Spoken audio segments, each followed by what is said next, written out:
কেন্দ্রের সংসদ করছে জনাব আরিফুলের চৌধুরী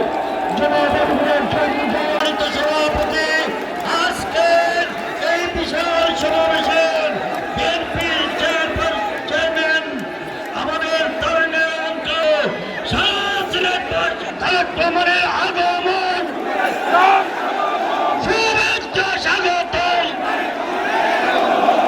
12 তারিখে তারের শীষে ভোট দেবেন কিসে? জুড়ে হাত তুলে দিয়ে বলেন তারের শীষে ভোট দেবেন।